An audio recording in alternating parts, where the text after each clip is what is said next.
আমি রিমি। বয়স এই তো 22। আমাদের বাড়িটা যেমন, আমরাও তেমন, অল্প জায়গায় একসাথে গা ঘেঁষে থাকা, তবু ভেতরে অনেক ফাঁকা জায়গা রেখে দেওয়া সম্পর্কের মানুষ। আমাদের বাড়িতে থাকি আমি, বাবা মা, আর পাশের ঘরের বাসিন্দা আমার চাচা চাচি। চাচা আমার বাবার ছোট ভাই। চাকরি করেন ব্যাংকে। নিয়মের বাইরে কিছু তিনি বোঝেন না, না জীবনে না সংসারে। আর চাচি, ওনাকে নিয়ে বলতে গেলে আমার শব্দ কম পড়ে যায়। ওনার মুখে কখনো কোনো শব্দ বেশি শুনিনি, কিন্তু চোখে চোখে অনেক কথা লুকিয়ে থাকে। অনেক না বলা কথা। আমরা সবাই একসাথে থাকি ঠিকই, কিন্তু প্রত্যেকেই যেন এক একটা আলাদা পৃথিবী। বাবা সকালে অফিস যান, ফিরে টিভি দেখেন। মা রান্নাঘরে ব্যস্ত। আমি পড়া নিয়ে, আর চাচা চাচি, ওদের মাঝখানে কেমন একটা দূরত্ব, যেটা কেউ কখনো স্পষ্ট করে বলে না। না বলেই বোধহয় সবাই বুঝে গেছে। সেই রাতে প্রথম। বাড়ি নিস্তব্ধ হয়ে গেছে। আমি বিছানায় শুয়েছিলাম, জানালাটা আধা খোলা। হালকা শীতের হাওয়া বইছিল। আমি ঘুমাতে পারছিলাম না। হঠাৎ একটা শব্দ। না, শব্দ না। কান্না। চোখ বন্ধ করে শুনতে চেষ্টা করলাম। হ্যাঁ, এক নারীর কান্না। খুব নিচু স্বরে, যেন চেপে রাখা। যেন কেউ চায় না কেউ শুনুক, তবুও শব্দ বেরিয়ে আসছে। আমি ধীরে বিছানা থেকে উঠলাম। দরজার কাছে এসে কান পেতে শুনি সেই কান্না। পাশের ঘর থেকে। চাচা চাচির ঘর। আমি থমকে যাই। চাচি কাঁদছেন। কেন? একটু পরে সব থেমে গেল। মনে হলো আমি ভুল শুনেছি। ঘুমিয়ে পড়ার চেষ্টা করলাম। কিন্তু মনোযোগ আর অন্যদিকে ফিরল না। সকালবেলা চাচিকে দেখি রান্নাঘরে। চুলে খোপা, কপালে ছোট্ট টিপ, মুখে হাসি। কিছু হয়নি এমন ভান। আমি সাহস করে কিছু বললাম না। শুধু লক্ষ্য করছিলাম। এরপর আবার 1 রাত, 2 রাত, 3 রাত। টানা 5 দিন। প্রতিবার ঠিক একই সময়। রাত 12টা থেকে 12:30। চাচির কান্না যেন একটা অভ্যাসে পরিণত হয়েছে। আর আমারও শোনা, অনুভব করা, কিন্তু কিছু না বলা। একদিন সকালে মা বললেন, তোর চাচি আজকাল খুব চুপচাপ, খেয়াল করেছিস? আমি হঠাৎ চমকে উঠলাম। মাও টের পেয়েছেন? হ্যাঁ। মানে একটু ক্লান্ত হয়তো, বললাম নিজেকে সামলে। কিন্তু আমি জানতাম ক্লান্তি না। কিছু একটা আছে। চাচির চোখে লুকানো ক্লান্তি নয়, কান্নার ছাপ। ঠোঁটের কোণে না বলা দুঃখ। চাচার সঙ্গে কথা বলেন খুব কম, শুধু প্রয়োজনটুকু। যেন দুজন দুজনার ছায়া মাত্র, পাশাপাশি থেকে কোনো গল্পহীন সংসার বয়ে নিয়ে চলেছেন। আরেক রাতে কান্নার মাঝখানে একটা ফিসফিস শব্দ শুনলাম। ভালোবাসা বলে কিছু নেই। চাচির গলা, যেন নিজের মনেই বলছেন। আমার বুক ধক করে উঠল। ভালোবাসা নেই? এত বছর সংসার করে এমন একটা কথা।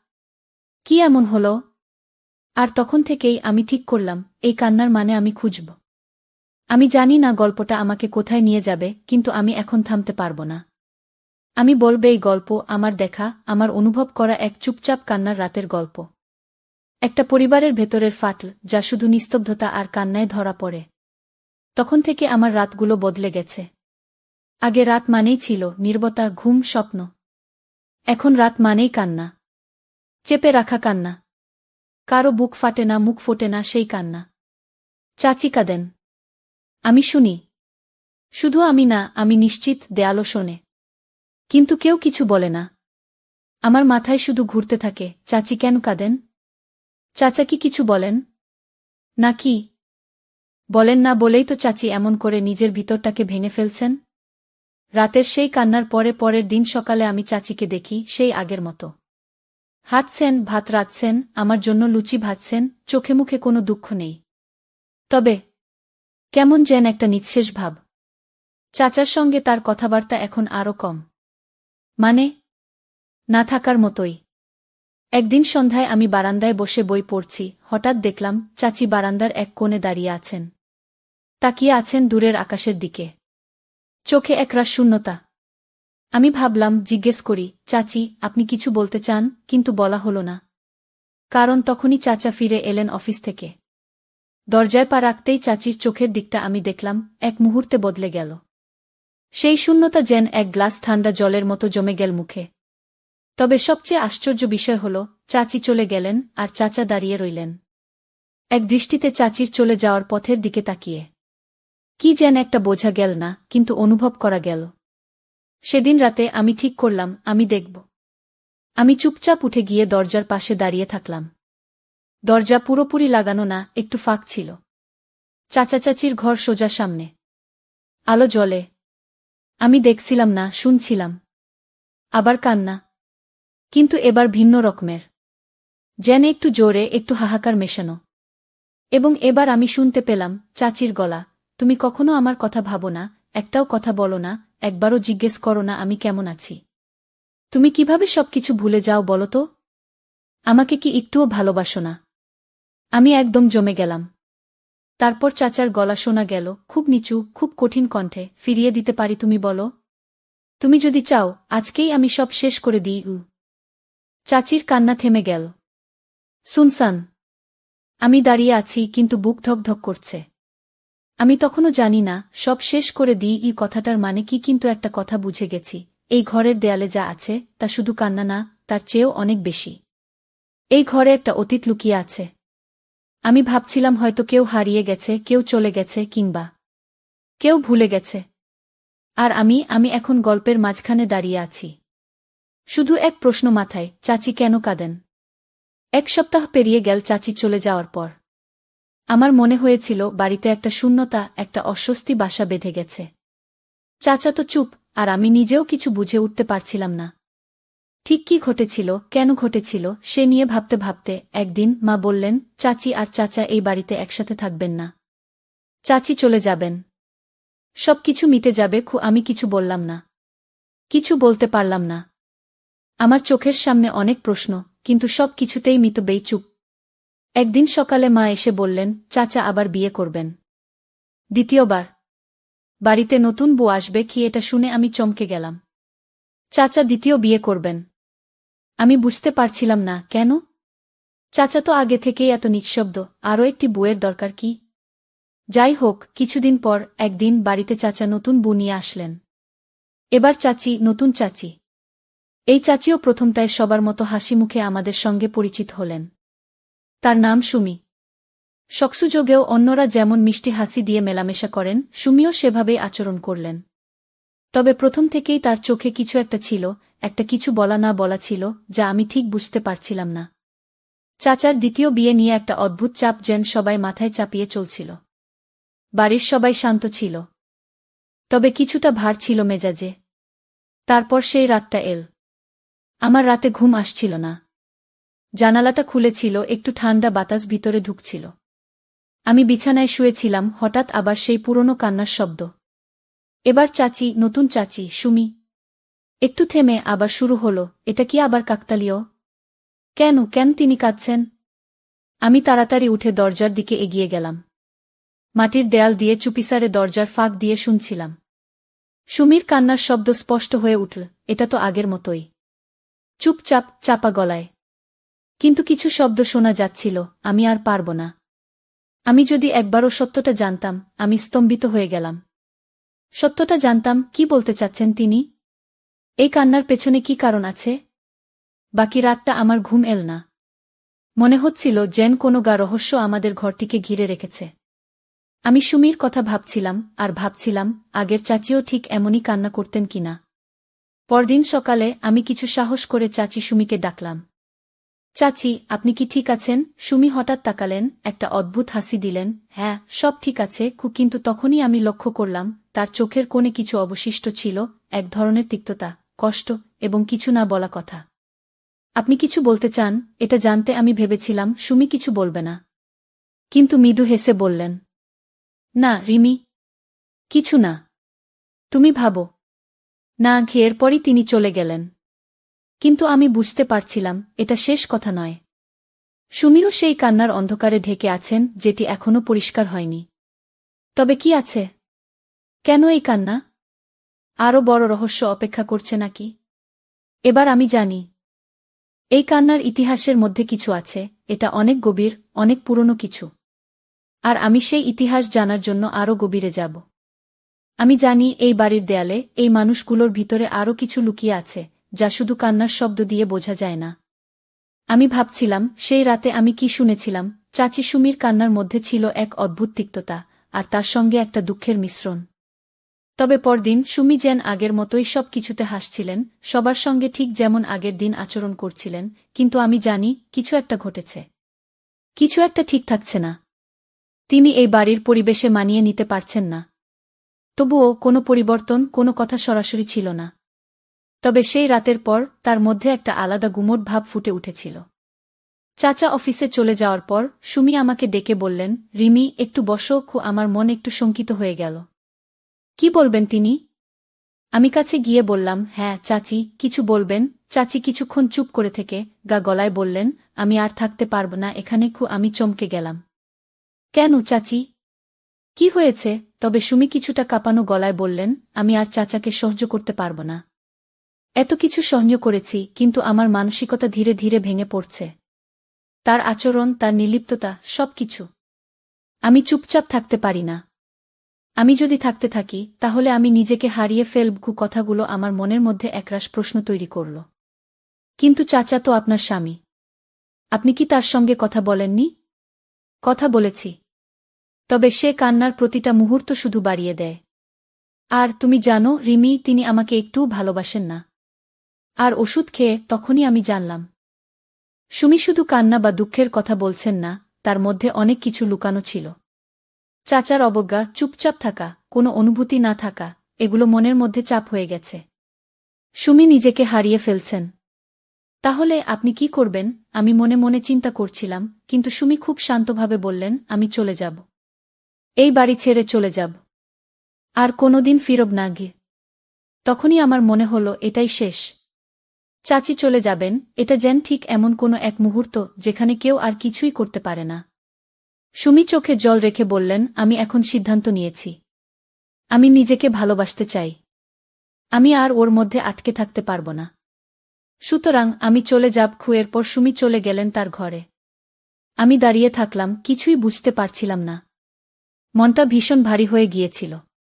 একদিকে ছিল সেই চাচি, যিনি এতদিন আমাদের সাথে থেকেও কান্নায় গা ভাসিয়েছেন।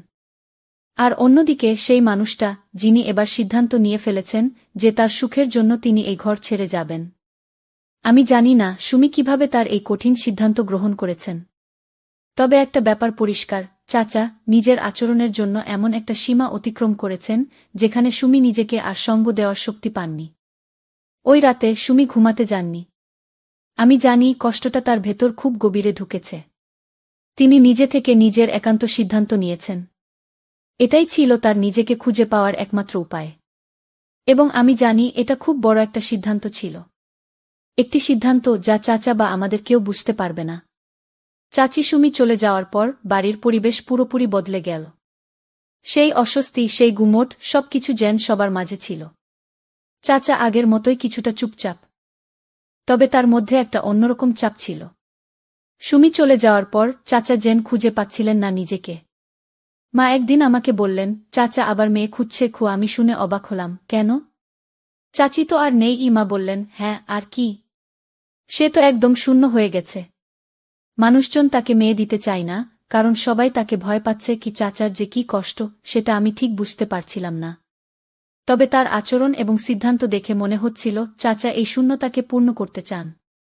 কিন্তু সুমি চলে যাওয়ার পর চাচা কেবল একটা নতুন জীবন খুঁজে যাচ্ছিলেন, আর যাদের কাছে যায় তারা কেউ তার জন্য মেয়ে দিতে চাইছিল না। চাচা সেই সময় এক ধরনের মানসিক অস্থিরতায় ডুবে গিয়েছিলেন।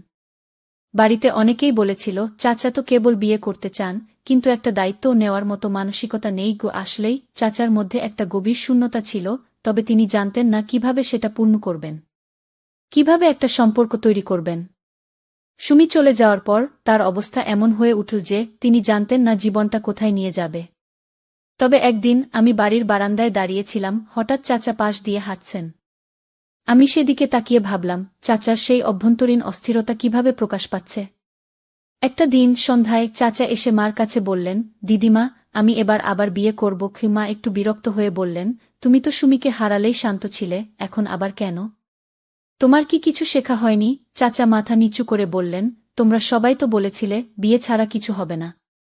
এখন তো মনে হয় একটা নতুন শুরু চাই। মা রেগে গিয়ে বললেন, তুমি যদি আবার এমন কিছু করো, তাহলে আর কিছু ভালো কিছু হবে না। আমি বললাম, তুমি কি জানো চাচি সুমি কি কষ্ট পেয়েছিল? চাচা কিছু না বলে চলে গেলেন। তবে আমি জানি চাচা কি ভাবছেন। তিনি শূন্যতাকে পূর্ণ করতে চাইছেন, তবে সে কষ্ট তার কাছে অজ্ঞাত। একটা সময়ের পর চাচা পরিচিতদের কাছে নতুন মেয়ে খোঁজ শুরু করলেন। কিন্তু আশ্চর্যজনকভাবে কেউ তাকে কোনো মেয়ের জন্য রাজি হচ্ছিল না। তারা বলছিলেন, তুমি তো আগেও সুমিকে ঠিকমতো খেয়াল রাখনি, এই বয়সে তোমার আবার মেয়ে চাই কেন? এরপর চাচা দুঃখিত হয়ে বললেন, অথচ আমি তো শুধু একা থাকতে পারছি না। আমার জীবনটা এত নিঃসঙ্গ হয়ে গেছে। আবার যদি কেউ পাশে থাকে তাহলে হয়তো কিছুটা শান্তি পাব। কিন্তু কেউ তার কথা শুনতে রাজি হচ্ছিল না। চাচা একসময় আরও হতাশ হয়ে পড়লেন। তার মানে কি তিনি এই সংসারে আর কিছু পাবেন না? সবাই তাকে অবজ্ঞা করতে থাকল। তবে চাচার এই মানসিক অবস্থা পুরোপুরি পরিবর্তন হয়ে উঠছিল। এটাই সেই সময় যখন চাচার সেই নিঃসঙ্গতা, যেটা তিনি প্রথমে বুঝতে পারেননি, ধীরে ধীরে প্রকাশ পাচ্ছিল। আর নতুন মেয়ের খোঁজে তার এই শূন্যতা পূর্ণ করার চেষ্টাও ক্রমশ ভুল পথে চলে যাচ্ছিল। তবে তখনই একদিন চাচা এসে বললেন, আমি সিদ্ধান্ত নিয়েছি, আমি আর কাউকে বিয়ে করব না। আমি এখন এই একাকিত্বের সঙ্গেই বাঁচব। এটা শুনে আমি চমকে গেলাম। চাচা, যে এতদিন কেবল নতুন জীবন খুঁজে চলেছিলেন, সে আবার এভাবে ভাবতে শুরু করেছেন। এটি চাচার ভেতরের এক ধরনের পরিবর্তন, যেন তিনি নিজের শূন্যতাকে মেনে নিতে শিখছেন। তবে আমার মনে হয় চাচা আসলে একটা গভীর অভ্যন্তরীণ দ্বন্দ্বে ছিলেন। প্রথমে তিনি চেয়েছিলেন আরেকটি সম্পর্ক তাকে নতুন করে জীবন দেবে। কিন্তু শীঘ্রই বুঝতে পারলেন, তার জীবনে কোনো সম্পর্ক নতুন কিছু দিতে পারবে না, যতক্ষণ না তিনি নিজের অভ্যন্তরীণ কষ্টকে গ্রহণ করেন। এবং সে মুহূর্তে চাচা বুঝে গিয়েছিলেন, প্রত্যেকটা সম্পর্কের মধ্যে একটা ভঙ্গুরতা থাকে, এবং যদি তা অন্যের উপর চাপানো হয়, তবে সেটা শুধুমাত্র আরও বড় ক্ষতির কারণ হবে। চাচার নতুন জীবন শুরু করার সিদ্ধান্তের পর বাড়ির পরিবেশ কিছুটা শান্ত ছিল। চাচা তার সিদ্ধান্তে স্থির ছিলেন, তিনি আর বিয়ে করবেন না। কিন্তু এই সিদ্ধান্তের পরও আমাদের মধ্যে কিছু অস্বস্তি ছিল। চাচা এখনও নিঃসঙ্গ, এখনও শূন্যতায় ডুবে আছেন, তবে কেউই তার সাহায্যে এগিয়ে আসছে না। সেই সময় মা এসে এক অদ্ভুত কথা বললেন। একদিন বিকেলে আমি ঘরের কোণে বসেছিলাম, মা এসে হঠাৎ আমার দিকে তাকিয়ে বললেন, রিমি, আমি একটা সিদ্ধান্ত নিয়েছি। আমি অবাক হয়ে মাকে দেখলাম। কি সিদ্ধান্ত মা? চাচার সঙ্গে তোমার বিয়ে দেবঘু। আমি যেন আমার স্থান থেকে উঠে না দাঁড়াতে পারলাম। মনের মধ্যে প্রশ্নের ঢেউ শুরু হয়ে গেল। কি বলছেন আপনি? মা আমার দিকে গভীর দৃষ্টিতে তাকিয়ে বললেন, হ্যাঁ, ঠিকই শুনেছ। আমি মনে করি এই পারিবারিক পরিস্থিতির মধ্যেই তুমি ও চাচা একসাথে জীবন কাটাতে পারো। আমি বাকরুদ্ধ হয়ে গেলাম। আমার মনে নানা প্রশ্ন এবং চিন্তা একসাথে ভিড় করল। এটা কেন? মা, আপনি কি ভাবছেন? মা এক গভীর নিঃশ্বাস নিলেন। রিমি, তুমি তো জানো চাচার কি অবস্থা। সে একদিকে শূন্যতা নিয়ে বেঁচে আছে, আর অন্যদিকে আমাদের মধ্যে কেউ তাকে বুঝে ওঠার মতো অবস্থায় নেই। আমি যদি তোমাদের একে অপরকে সাহায্য করতে দিই, তবে কিছুটা শান্তি আসতে পারে। এটা কিভাবে সম্ভব? আমার ভেতরে দ্বন্দ্ব তৈরি হচ্ছিল, একদিকে চাচার শূন্যতা, অন্যদিকে আমি নিজে। আমি কিভাবে তাকে সাহায্য করতে পারব? কিভাবে নিজের জীবনটা এত তাড়াতাড়ি বদলে ফেলব? মা আরও কিছু বললেন, এটা অবশ্যই তোমার সম্মতিতে হবে, তবে আমি বিশ্বাস করি চাচা তোমাকে ভালোবাসবে। সে তোমাকে একমাত্র উপায় হিসেবে দেখতে পাবে। তার সাথে সম্পর্কটা যদি তুমি মেনে নাও, তাহলে আমরা পারিবারিকভাবে একসাথে থাকব। কেউ তোমাদের বিরোধিতা করবে না কি? তবে আমি কিছু বলতে পারলাম না। মনের মধ্যে এত কিছু মিলেমিশে যাচ্ছিল। আমি কি সত্যিই এমন একটা সিদ্ধান্ত নিতে পারব? চাচার কাছে যাব কি? আমার চাচা, যাকে আমি চাচা হিসেবেই জানতাম, তাকে অন্যভাবে দেখব? মা এক মুহূর্তের জন্য থেমে গিয়েছিলেন, তারপর বললেন, তোমার সিদ্ধান্তটাই আমি সম্মান করব রিমি। কিন্তু তুমি যদি চাও, আমি সব কিছুর জন্য প্রস্তুত। এবং তার পরের মুহূর্তেই আমি জানলাম যে মা তার সর্বস্ব দিয়ে এই সিদ্ধান্ত নিতে প্রস্তুত। কিন্তু আমি কি সিদ্ধান্ত নেব? আমি কি চাচাকে নিজের জীবনসঙ্গী হিসেবে দেখতে পারব? এত অদ্ভুত পরিস্থিতি, এটা কিভাবে সম্ভব? এটা যেন এক গভীর মানসিক চাপ হয়ে দাঁড়িয়েছিল। চাচার প্রতি কোনো অনুভূতি ছিল না, কিন্তু সে তো পারিবারিক চাপের মধ্যে আটকে আছে। আমার জন্যও সব কিছু জটিল হয়ে উঠছিল।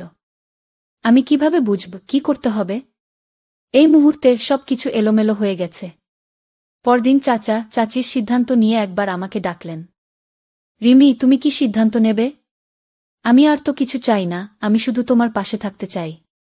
তবে আমি জানি তুমি কি ভাবছো। আমি চুপচাপ ছিলাম, মাথা নিচু করে বললাম, চাচা, আমি এখনো কিছু বুঝতে পারছি না। মা অনেক কিছু বলছেন, কিন্তু আমি কিভাবে এরকম সিদ্ধান্ত নেব? চাচা আমার দিকে তাকিয়ে বললেন, আমি জানি তুমি কিছুতেই চাপ অনুভব করো। তবে আমার শূন্যতা আর একাকিত্ব আমাকে পেয়ে বসেছে। আমি এবার ভেবেছিলাম, এই গল্পটা কোন দিকে নিয়ে যাবে? আমি কিভাবে চাচাকে সাহায্য করব, যাকে আমি শুধুমাত্র চাচা হিসেবে জানি? এবং ওই দিন আমি সিদ্ধান্ত নিলাম, আরও কিছু সময় চাচার সঙ্গে কথা বলব। অন্তত একবার সোজাসুজি কথা বলে দেখি তার কাছে কোনো প্রশ্ন রয়েছে। সত্যি বলতে আমি তখন কিছুই বুঝতে পারছিলাম না। আমার জীবনের এক ভীষণ কঠিন সময়ের মধ্যে আমি আছি। মা যখন সেই সিদ্ধান্ত নিলেন, আমি তখন কিছুই বললাম না। আমি চুপচাপ সবকিছু মেনে নিলাম। সিদ্ধান্ত নেওয়া সহজ ছিল না, কিন্তু মা যখন বললেন, তুমি চাচাকে ভালোবাসবে আর তাকে সাহায্য করবে কি, তখন আমি বিশ্বাস করলাম যে মা ঠিকই বলছেন। হয়তো এই সময়টা আমাকে নিজেকে পরীক্ষায় ফেলতে হবে। হয়তো আমি কিছু ভালো বুঝতে পারব। একটা মাস পর চাচার সঙ্গে আমার বিয়ে হয়ে গেল। বিয়ের দিন পুরো বাড়ি এক অদ্ভুত চুপচাপ অবস্থায় ছিল। সবাই চাইছিল না, তারপরও আমাদের সবার মধ্যে একটা নতুন শুরুর অনুভূতি ছিল। তবে আমি জানি, আমার এই সিদ্ধান্তের পর আমার এবং চাচার জীবন একদম পাল্টে যাবে।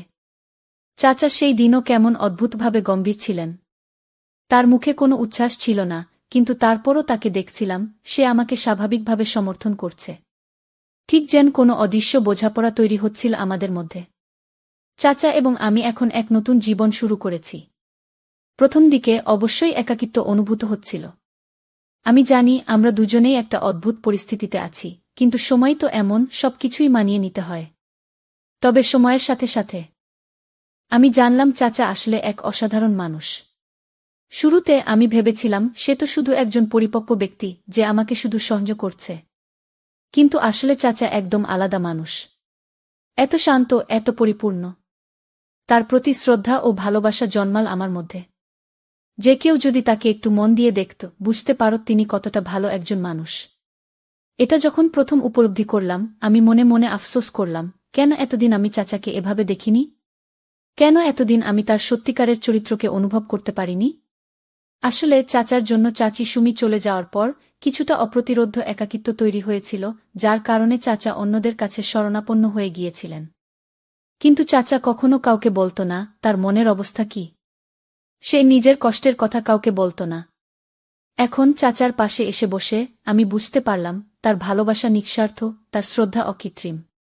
সে কখনো নিজের কষ্টের কথা বলেনি। কখনো তার চোখে স্বার্থের কোনো ঝলক দেখিনি। সে শুধু নিজেকে বিলিয়ে দিত আর অপেক্ষা করত তার জীবনের ছোট্ট শান্তির জন্য। কিন্তু তাও আমরা তাকে বুঝতে পারিনি। সুমি চলে যাওয়ার পর সে তার দুঃখকষ্ট নিজে মেনে নিতে শিখেছিল, একে একে সবকিছু মেনে নিতে শুরু করেছিল। সেই সব দিন যখন সে চুপচাপ বসে থাকত, তখনই সে আসলে এই বিশাল মানসিক লড়াই চালাচ্ছিল। চাচা আমাদের সবার প্রতি এতটা শ্রদ্ধাশীল, এতটা ভালো মানুষ, যে তাকে দেখতে গিয়ে আমরা অনেকেই তাকে মূল্যায়ন করতে ভুলে গিয়েছিলাম। কিন্তু এখন যখন আমি চাচার সঙ্গে সময় কাটাচ্ছি, যখন আমি তার অনুভূতিগুলো বুঝতে পারছি, তখন মনে হয় এতদিন চাচাকে বুঝে ওঠা হয়নি। কয়েকদিন পর এক রাতে আমি চাচাকে একান্তে বললাম, চাচা, আমি বুঝেছি আপনি আসলে খুব ভালো মানুষ। সুমি কেন আপনাকে ছেড়ে চলে গিয়েছিলেন সেটা আমি এখন বুঝতে পারি। চাচা কিছুটা চুপচাপ হয়ে এক পলক তাকালেন। তারপর বললেন, রিমি, তুমি যখন সত্যিকারের হৃদয় দিয়ে কিছু বুঝতে পারো, তখন সবকিছু সহজ হয়ে যায়। আমি কখনো কাউকে দুঃখ দিতে চাইনি, কিন্তু জীবন তো এমন, কারো কাছে কিছু পাওয়ার চেয়ে নিজের কিছু দেয়া অনেক বড়। তারপর তিনি একটু থামলেন, আবার বললেন, তবে আমি কখনো কাউকে বাধ্য করিনি। সুমি এবং আমি অনেক ভালো সময় কাটিয়েছিলাম, কিন্তু কিছু ক্ষেত্রে জীবন আমাদের পথ আলাদা করে দেয়। আর তাতে ভালোবাসার কোনো ভুল নেই। আমি জানি সুমি আমাকে ছেড়ে গিয়ে নিজের জীবন খুঁজে পেয়েছে। কি চাচার কথা শুনে আমার ভেতর আরেকটা নতুন অনুভূতি জেগে উঠল। কিছুই আর অজানা থাকল না। চাচা যতটা ভালো মানুষ, তার থেকেও বড় কথা, সে নিজের জীবন নিজের শর্তে বাঁচতে শিখেছিল। সে কেবল শূন্যতা ও একাকিত্ব কাটিয়ে আবার জীবনে নতুন কিছু খুঁজে বের করতে চেয়েছিল। এখন আমি জানি চাচা আসলে কেবল ভালোবাসার জন্য কিছু চেয়েছিলেন। কিন্তু কেউ তার ভেতরকার কষ্ট বুঝতে পারেনি। তারপর থেকে চাচার সঙ্গে আমার সম্পর্ক আরও মধুর হয়ে উঠল। আমি জানি চাচা আর আমি একে অপরকে ভালোভাবে বুঝতে পারছি। আমাদের সম্পর্ক একটা নতুন দিক নিতে শুরু করেছে। এটা শুধু পারিবারিক সম্পর্ক ছিল না, এটি এখন হয়ে উঠেছে দুটি মানুষের একে অপরকে শ্রদ্ধা করার, একে অপরকে বোঝার সম্পর্ক। তো বন্ধুরা, ভিডিওটি ভালো লাগলে কমেন্টে জানাবেন। এইরকম ভালোবাসার গল্প শুনতে চাইলে চ্যানেলটা সাবস্ক্রাইব করুন এবং পাশে থাকুন আর আপনার বেল আইকনটা বাজিয়ে রাখুন, যাতে নতুন ভিডিও আপলোড করা মাত্র আপনারা দেখতে পারেন।